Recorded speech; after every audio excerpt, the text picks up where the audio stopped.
Hola a todos, soy Luis Fernando Sánchez y hoy vamos a continuar con el tercer video describiendo todo el barril de perforación. Hoy vamos a seguir ya con la parte interna. Bueno, se me ha olvidado anunciarles que ya somos distribuidores de Versadrill, una marca que produce máquinas de perforación especializada. Son máquinas sumamente sencillas y eso hace que sean geniales porque nada peor que mandar un equipo muy complicado a campo y que empiece a fallar precisamente porque tiene demasiados componentes. Entonces ya somos orgullosamente distribuidores también de Versadrill, debido a que Versadrill y MBI ya hacen parte de un mismo grupo, ¿no? Entonces eso automáticamente nos hizo distribuidores de esa marca. Entonces vamos a poderles cotizar taladros de perforación también. Continuando con las descripciones de los barriles, vamos a continuar con la parte interna. Entonces vamos a empezar por acá, por el sistema Core Lifter Case. Entonces la función de estos componentes los voy a explicar en su conjunto, ¿sí? ¿Qué función tiene este conjunto? El conjunto Core Lifter Case y Stop Ring son las tres piezas que tiene. Su función es permitir el ingreso del núcleo cuando el núcleo va en esta dirección, pero si el núcleo intenta caerse o devolverse, pues este sistema lo va a atrapar. ¿Por qué?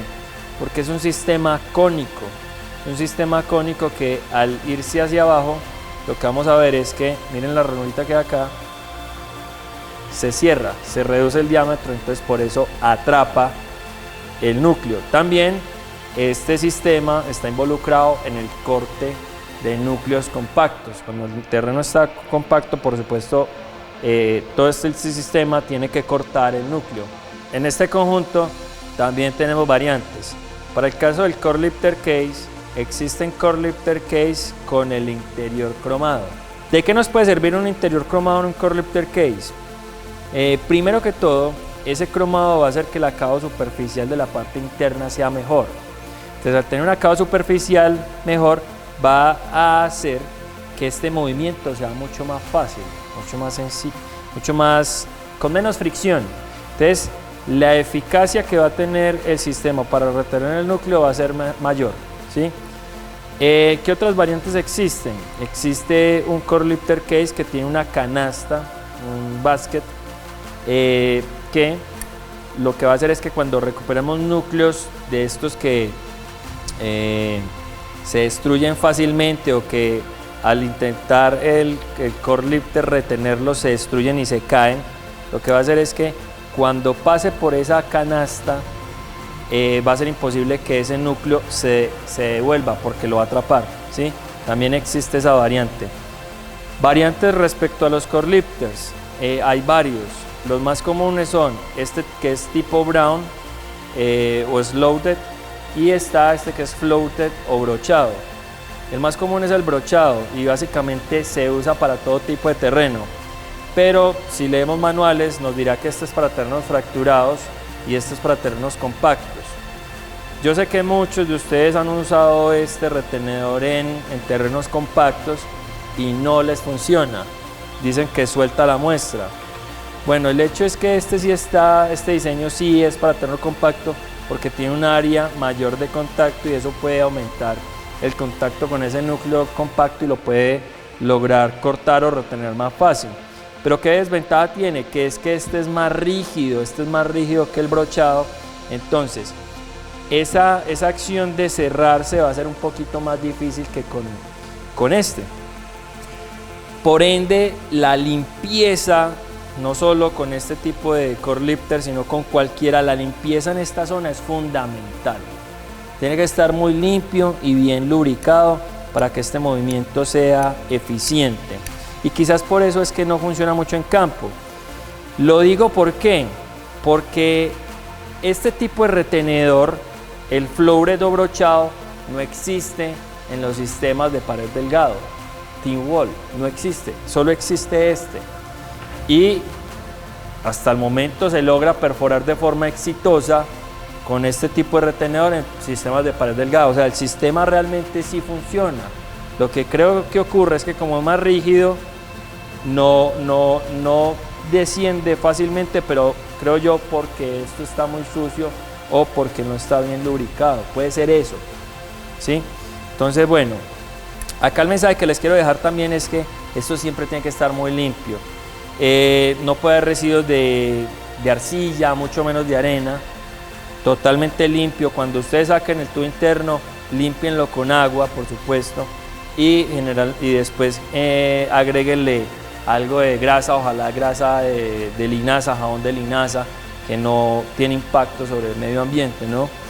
Eso es importante pues para que él funcione correctamente. Otras variantes que tienen estos dos core lifter es que vienen diamantados, y no es que tengan diamantes en su construcción.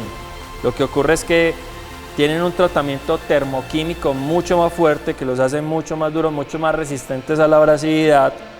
Eso los hace más costosos, pero ¿qué ventaja tenemos? Son mucho más duraderos y al estar tan duros también retienen mejor la muestra. Entonces, a veces puede ser necesario usar ese tipo de core lifter cuando perforo con terrenos muy abrasivos, que desgasten rápidamente el core lifter. Ahí tiene aplicación el core lifter diamantado. Viene tanto en sloted como en el floated, o el tipo brown o brochado, ¿sí? Entonces esas son las variantes que tenemos en core lifters. Continuando con el tubo interior, ¿cuál es la función del tubo interior? Simple, sencilla. Es donde vamos a alojar el núcleo, ¿sí? Es donde alojamos nuestro producto, el que le vamos a entregar al cliente, ¿sí? O sea, que tiene una función importante, ¿sí? Es muy importante que este tubo interno esté en perfectas condiciones para que pueda cumplir su función adecuadamente. ¿Y cómo debe estar el perfecto? No puede tener suciedad adentro, ¿sí? Porque él tiene un diámetro muy similar al núcleo, entonces cualquier arena, cualquier arcilla que se vaya acumulando allá, si nosotros no lo limpiamos bien, eso va a generarle restricción al núcleo y va a evitar que le entre fácilmente, entonces va a estar bloqueando la muestra constantemente. Entonces muchas veces decimos, qué terreno tan complicado, que tan fracturado y que bloquea constantemente, y muchas veces lo que ocurre es que el tubo interno está en mal estado, o está sucio o está abollado, ¿sí? Entonces evita que el núcleo entre fácilmente. A veces es recomendable incluso meterle cepillo por dentro con otro tubo, con un tubo de media pulgada o cuarto, para limpiarlo bien por dentro, ¿sí? Para que él esté impecable. Otra cosa es que lo ideal es que esté lubricado. También aplicarle jabón de linaza para que el núcleo entre fácilmente y con menos fricción y bloquee menos, ¿sí? Y también para que la extracción del núcleo posteriormente sea también más sencilla, porque él se obstruye muchas veces allá adentro y no sale tan fácil como quisiéramos. Nunca pegarle con martillos metálicos al tubo interior. Yo he visto que a veces le golpean con martillo metálico, pero cuando le ponen un core lifter case usado, no me parece que esté mal, ¿sí? No me parece que esté mal golpearlo con un core lifter case usado, pero sí me parece muy mal pegarle directamente al tubo interno con un martillo metálico. Eso va a generar abolladuras, así no las veamos a simple vista, va a generar abolladuras que van a evitar que el núcleo luego entre fácilmente. ¿Qué variantes tenemos? Tenemos tubo interno con el interior cromado. ¿Para qué nos sirve esto? Hombre, va a tener un acabado superficial mucho mejor por dentro, entonces el núcleo va a entrar con menos fricción, va a entrar con menos restricción, y esto puede hacer que el índice de bloqueo de muestra se reduzca en terrenos fracturados. Entonces, ese tubo interno con interior cromado se recomienda en esa situación, cuando tenemos terrenos muy fracturados que bloqueen mucho. A este tipo de tubos internos cromados son mucho más costosos, y ahí sí que es inadmisible golpearlo con un martillo metálico. De hecho, golpear un core lifter case con un martillo metálico acá, con un tubo con interior cromado, me parece que no es aceptable, porque es una capa que él tiene, entonces esa vibración que produce el golpe puede hacer que esa capa se desprenda. Entonces esa capa de cromo hay que cuidarla mucho, ¿sí? Entonces se debe extraer de la forma más delicada posible. El núcleo va a salir mucho más fácil porque el interior está cromado, entonces no es admitible que lo golpeen. Vienen en longitudes de 1.5 y 3 metros. Cuando tenemos rimas de 2 o más anillos que a veces se ponen para pozos profundos, recuerden que está la opción de poner rimas de 2, 3, incluso ya existen de 4 anillos. Lo que va a suceder ahí es que esas rimas son recomendadas para pozos profundos, para cuando se desgaste el primer anillo siga funcionando el segundo y no tener que sacar toda la tubería para cambiar rima. Eso es ideal. Pero ¿qué pasa? Cuando pongo una rima de más de 2 anillos, ¿qué va a pasar? La parte externa del barril se me va a alargar. Entonces cuando eso sucede tendré que ponerle una extensión al tubo interno para compensar ese alargamiento del tubo externo, ¿sí? Entonces a veces puede ser necesaria esa extensión. Listo, muy bien. Continuando con la descripción, ya llegamos al cabezal, ¿sí? Vamos a explicar hasta acá, ¿sí? De aquí para arriba lo dejamos para el siguiente video. Entonces empecemos con la inner tube cap. ¿Qué función tiene la inner tube cap? La inner tube cap es el alojamiento de este resorte y de la hanger bearing, ¿sí? Es también la pieza que va a ensamblar contra el tubo interior, pero también tiene otra función. Tiene una válvula antirretorno, esa esfera que suena allá adentro es una válvula antirretorno. ¿Cómo así que una válvula antirretorno? Permite que el fluido pase en esta dirección, pero no en esta dirección. ¿Por qué? ¿Por qué? Y ojo que hay muchos perforistas, o he visto operaciones donde le quitan esta pieza a la inner tube cap. ¿Qué sucede? Cuando lanzamos el tubo interior, desde luego va a haber lodo dentro del pozo, generalmente, sí, a menos de que sea un pozo seco. Entonces va a entrar lodo por dentro del tubo interior, ¿sí? Y es importante que haya una posibilidad o que haya una zona o una parte por donde se escape ese fluido, por donde salga ese fluido. ¿Por qué? Porque así va a descender más rápido el tubo interior. Recuerde que el tubo interior mientras baja es un tiempo muerto y los tiempos muertos tienen que ser lo más reducidos posibles. Entonces el lodo va a entrar por acá y va a salir por estas vías que tiene la inner tube cap, ¿sí? Listo, entonces esto nos posibilita que el tubo interno descienda más rápido, pero ya cuando el tubo interno está instalado, el lodo ya va a entrar en esta dirección. El lodo va a entrar acá a esta vía de agua, pero esta valvulita, como solo deja pasar lodo en esta dirección, va a impedir que el lodo entre al tubo interior. Y es importante que no entre el lodo al tubo interior.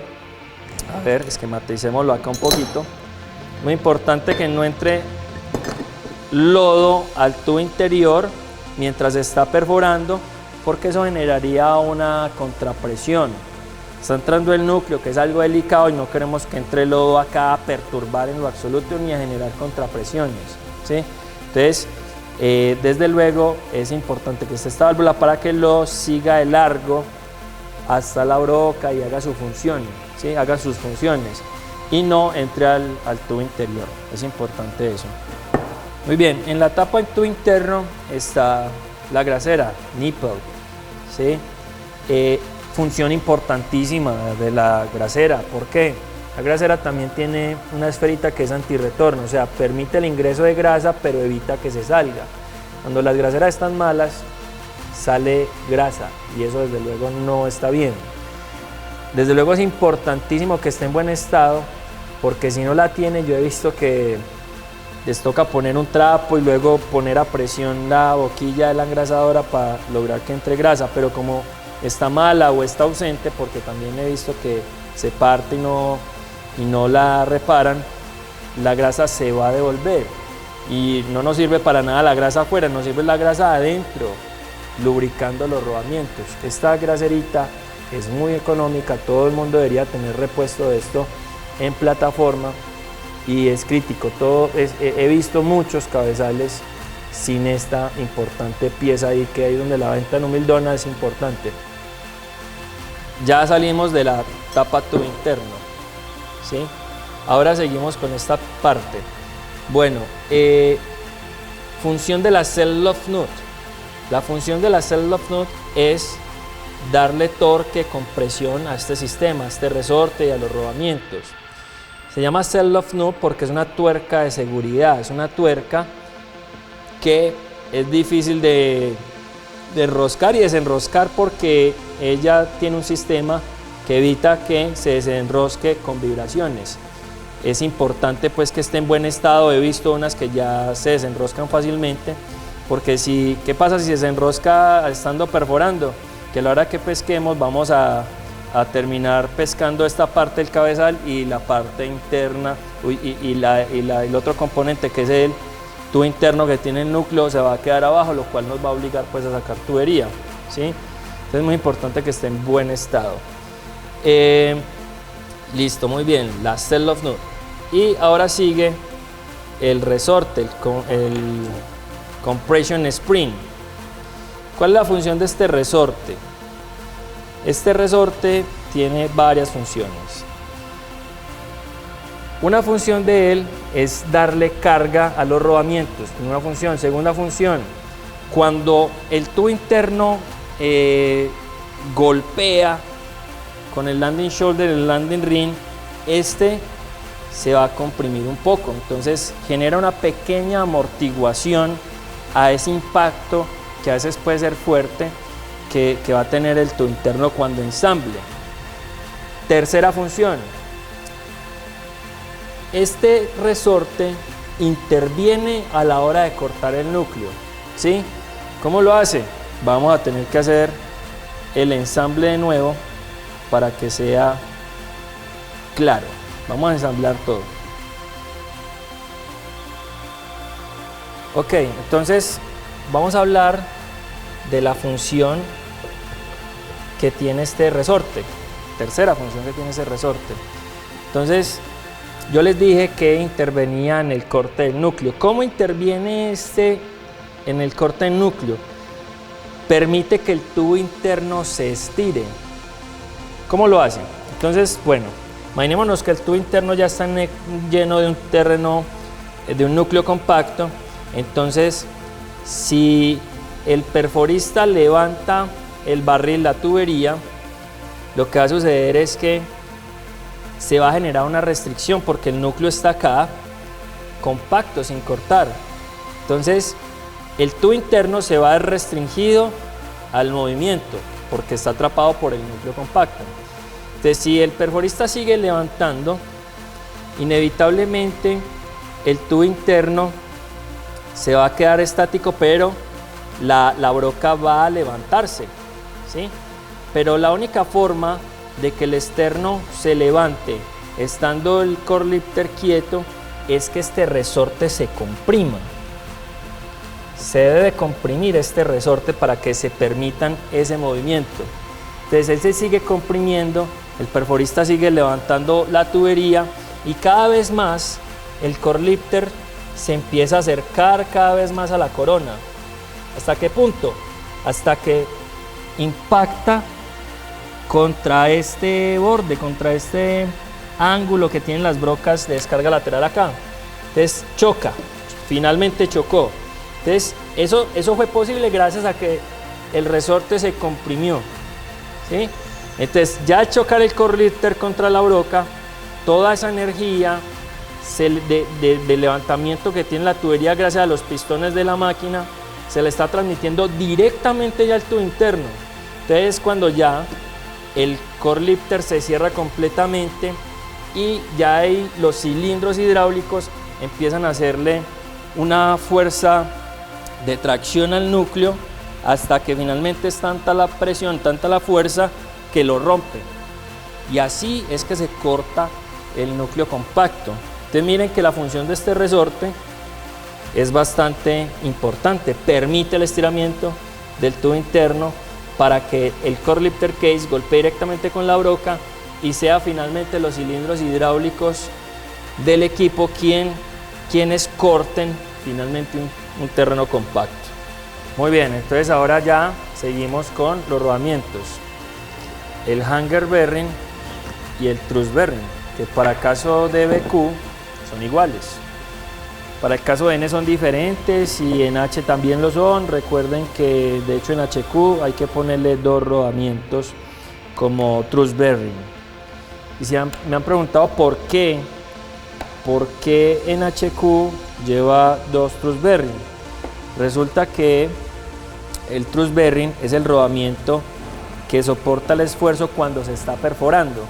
Y como HQ ya es un diámetro bastante grande, ¿sí?, el esfuerzo que tiene que resistir un truss bearing es alto, por eso hay que ponerle 2 para que resista esas cargas. Listo, muy bien. Entonces, ¿cuál es la función que tiene él? La función que tienen los rodamientos es hacer o lograr que la parte superior del tubo interno gire a la misma velocidad de rotación de la tubería, pero que a su vez la parte inferior, o sea, la parte del tubo interno, o sea, donde se está alojando la muestra, no gire, quede estática. Y es muy importante que el tubo interno esté lo más estático posible. De ahí la importancia que los rodamientos siempre estén en buen estado y bien lubricados. ¿Por qué? Un tubo interno que tienda a girar porque los rodamientos están en mal estado, va a ser un núcleo va a ser un tubo interno que va a arruinar el núcleo, que lo va a agredir, y eso desde luego no es favorable ni conveniente. Nuestro objetivo es que el núcleo que le entregamos a los geólogos, a nuestro cliente, a la minera, esté lo más intacto posible, lo más parecido a como él estaba in situ, ¿sí? Entonces el rodamiento ahí cumple esa función extremadamente importante. Hombre, ¿cómo saber que el rodamiento ya está desgastado? Ellos se desgastan o sabemos que está desgastado cuando esta pista ya está, digamos, en una altura inferior a la carcasa externa que tiene este rodamiento, ¿sí?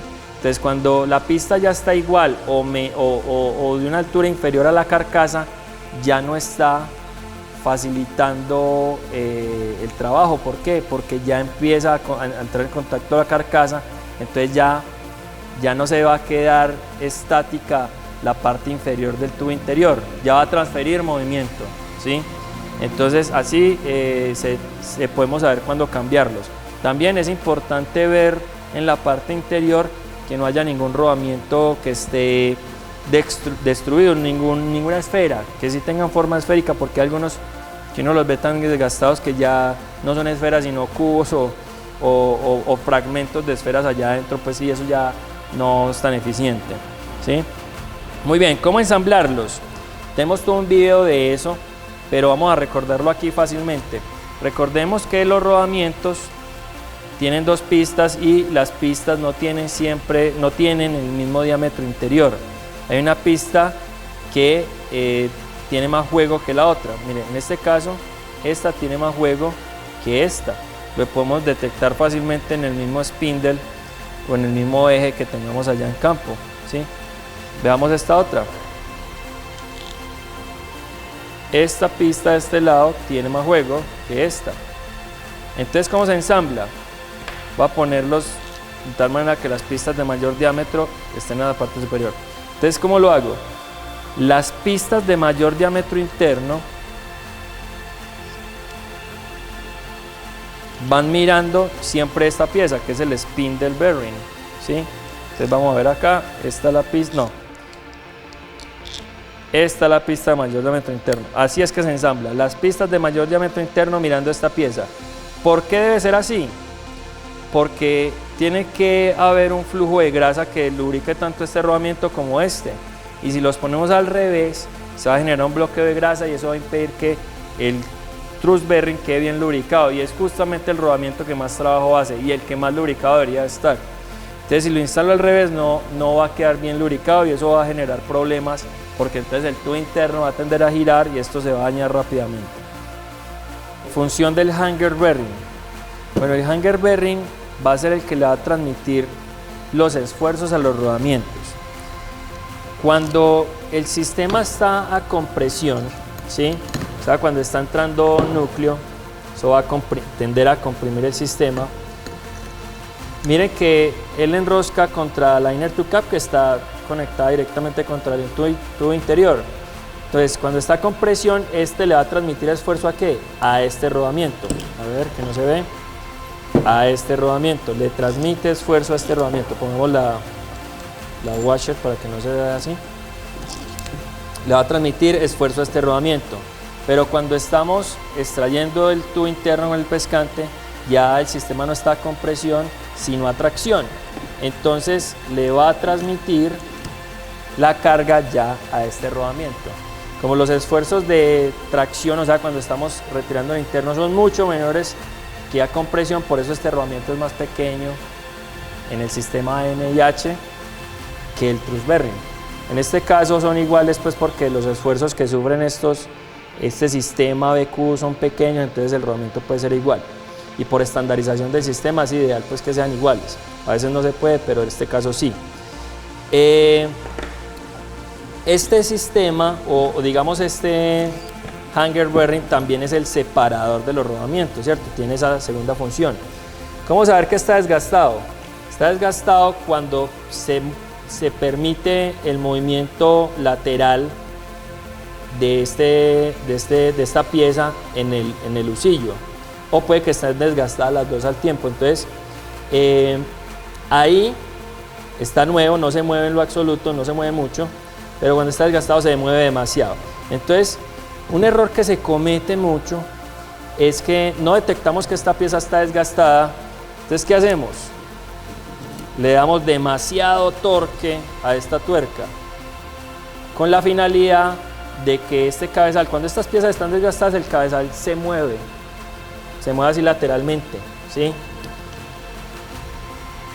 Entonces el perforista, con la finalidad de evitar este movimiento, le da demasiado torque a esta tuerca, pero eso tiene implicaciones. Primera implicación, ya le estás dando demasiada precarga a los rodamientos, entonces van a trabajar de forma ineficiente. Y si los rodamientos trabajan de forma ineficiente, vamos a transmitirle movimiento del tubo interno y ya sabemos que eso no es bueno. Segundo problema, se van a dilatar las Shuffle valve, ¿sí? Se van a dilatar, entonces van a generar presiones, o se va a ver una presión si logra ensamblar, ¿sí? Digo si logra ensamblar porque muchas veces quedan tan dilatadas que después no logran pasar por el anillo de aterrizaje. Si logran pasar, van a mostrar presión y eso no es bueno. La presión en un pozo debe ser la menor posible. Hablemos de cuánto torque se le debe dar a esta tuerca, ya que estamos hablando de eso. Pues bueno, ¿cuánto torque hay que darle? Yo empiezo a enroscarla, a darle torque, y debo estar constantemente fijándome que esta pieza está girando libremente, ¿sí? Que logre dar, digamos, media vueltecita así libremente, ¿sí? Le doy más torque hasta que sienta que ya no gira tan libremente. Hasta ahí es el torque que se le debe dar. Y luego debo verificar que la válvula de cierre, la Shuffle valve, no me haya quedado dilatada, ¿sí? Por precaución, para que no se vaya a generar contrapresiones o de pronto se me quede amarrado el tubo interno en el fondo de pozo, lo cual me obligaría pues a sacar tubería. Seguimos entonces con la función de las washer y las Shuffle valve. ¿Qué función tiene? Bueno, esta washer tiene la primera función de aislarme el rodamiento de la Shuffle valve. Cuando yo las instalo incorrectamente, por ejemplo una instalación incorrecta podría ser esta, ¿qué va a pasar? El rodamiento que tiene energía mecánica me va a dañar la Shuffle valve porque rota o puede rotar, entonces la va a dañar. Y además él no tiene la suficiente área como para lograr que la Shuffle valve se dilate de forma homogénea. Esa es la función realmente, o la otra función que tienen las washer. Vamos a instalarlas de una forma apropiada. La función de la washer es que cuando esto comprima, como tiene un área mayor, la shootbox valve se dilate homogéneamente y funcionen mejor, ¿sí?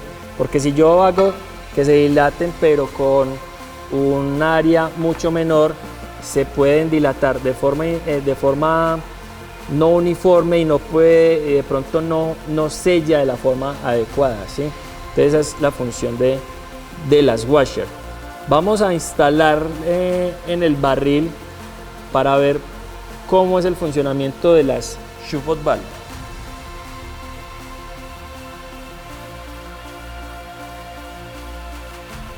Bueno, ya que tenemos instalado otra vez el cabezal, vamos a ver la función de las shootbox valve.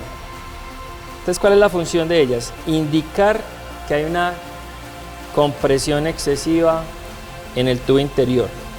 ¿Cuándo se puede generar esa compresión excesiva? Cuando el núcleo cuando el tubo interno ya se llenó completo de núcleo. Entonces lo que va a pasar es que ya no hay más depósito, entonces simplemente ya el núcleo le transmite una fuerza directa al sistema, se comprime. Entonces al comprimirse, ¿qué va a pasar? Esto se va a dilatar, estas gomas se van a dilatar. Entonces, como el lodo está entrando por acá, por esta zona, por esta ranura, va el lodo bajando, ¿sí? Él entra por acá, sale por acá por esta vía de agua y empieza a bajar por esta ranura. ¿Qué pasa si esto se dilata? Pues va a cerrar esa ranura. Entonces, ¿eso cómo se refleja en la plataforma? Que se aumenta la presión de la bomba, la presión del pozo. Entonces, es el indicador que tiene el perforista de que hay una compresión excesiva en el tubo interno, ya sea porque se llenó por completo o porque hay un bloqueo de muestra. También sucede porque ya la muestra se bloquea, no quiere seguir pasando y esto también va a hacer que se dilate. Hay varias formas de instalarlas. Esta es la forma que todos conocemos, pero otra variante podría ser esta.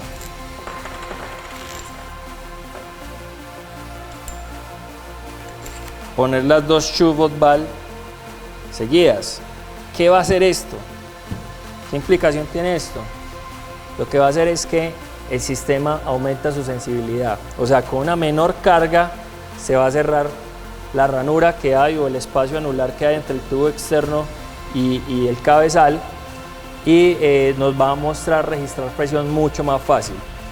Eso puede ser una opción válida cuando tenga estas shootbox valve amarillas en un terreno compacto donde yo quiero que el sistema me avise más rápido, porque un terreno compacto, si sigo perforando, cuando ya se haya llenado y si no me doy cuenta rápidamente puedo generar un daño en el sistema, entonces es bueno que avise rápidamente. Esto es importante que lo conozcan, casi nadie lo hace porque pues realmente a veces no es muy necesario. También hay otra variante, que es que estas válvulas vienen en colores, hay negras, amarillas y en otras marcas hay blancas. Entonces las negras son más blandas, apropiadas para terrenos compactos, las amarillas para terrenos fracturados y las blancas son extraduras para terrenos aún más fracturados. ¿Por qué así? ¿Por qué así? Ya vimos que es bueno que en terreno compacto el sistema me avise más rápido, por ende es buena idea poner una goma blanda. ¿Y por qué deben de ser duras en terrenos fracturados? Porque el núcleo no va a entrar de forma prolija al core lifter case, y entonces eso va a generar compresiones en el sistema, ¿sí? Entonces si tengo una válvula muy sensible, se me va a aumentar la presión constantemente, va a haber picos de presión y esto va a cerrar también el paso del lodo y eso no es bueno. El paso del lodo debe estar siempre libre hacia la broca porque pues el lodo cumple muchísimas funciones. Entonces de ahí que vengan en colores en función del tipo de terreno. Ok, listo, estas son las válvulas negras, mucho más sensibles, se logra detectar que son mucho más blandas que estas, ¿sí? Bueno, muy bien, entonces ya tenemos claro cuáles son las funciones de estas piezas. Ahora seguimos con el spindle assembly. ¿Cuál es la función del spindle assembly? es el eje donde todo se ensambla, donde todos estos componentes que acabamos de ver se ensamblan, ¿sí? Pero también tiene esta rosca alargada, esta rosca, ¿sí? Esta rosca. ¿Qué función tiene? Como vieron ahí, a medida que yo sacaba, se estiraba o se aumentaba la longitud del sistema. O sea, si yo tengo o digamos desenrosco del lower body este spindle assembly, lo que estoy haciendo es que lo estoy alargando, y si enrosco lo estoy recortando. ¿Por qué eso? Porque las piezas que nosotros tenemos para ensamblar un barril no tienen longitudes estándar todas. Hay pequeñas diferencias milimétricas, ¿cierto? Por ejemplo, hay brocas que vienen un poquito más altas que otras, eso depende de la marca, ¿sí? Entonces, el cabezal debe tener la posibilidad de alargarse, acortarse. ¿Por qué? Porque es importante calibrar bien la holgura que el core lifter tiene con la broca. O sea, este espacio que vemos acá entre la broca y el core lifter es importantísimo. En las brocas de descarga lateral, si el terreno es compacto, deberá tener 5 milímetros, pero si el terreno está fracturado, debo acercar un poco más el core lifter y serán 3 milímetros. Y si la broca es de descarga frontal o tipo SAN, deberá ser de 1 milímetro. Por ende, es importantísima esa longitud. Entonces, por eso es importante que el sistema nos permita generar esas variaciones de longitud, ¿sí? El husillo también debe tener esta ranura, es una ranura de lubricación que va a facilitar el paso de la grasa a través de los rodamientos, ¿sí? Entonces es importante también. Finalmente tenemos la lock nut, la contratuerca. ¿Qué permite? Sencillo. Ya cuando nosotros tengamos calibrada la longitud del tubo interior, ya lo tenemos calibrado, simplemente apretamos esta tuerca contra el lower body para asegurarnos de que eso no se vaya a desenroscar ni se vaya a mover, ¿sí? Esa es la función de la lock nut, es muy básica, ¿sí? Recuerden que las longitudes de los tubos internos no se miden desde la inner tube cap hasta el landing shoulder como hacen la mayoría. Debe medirse desde el core lifter case al landing shoulder. ¿Por qué? Porque incluso piezas de un mismo fabricante, tubos de un mismo fabricante, core lifter case de un mismo fabricante pueden tener pequeñas variaciones en longitud, ¿sí? Entonces, puede que yo tenga dos cabezales con la misma longitud desde la inner tube cap al landing shoulder, puede que los dos cabezales estén con esa misma longitud, pero instalo uno y me hace presión y el otro no. ¿Por qué? Es porque la longitud de los otros dos componentes están diferentes. Entonces, para tener certeza de que realmente están de la misma longitud, debo medir desde el core lifter case al landing shoulder los dos que midan lo mismo en ese tramo.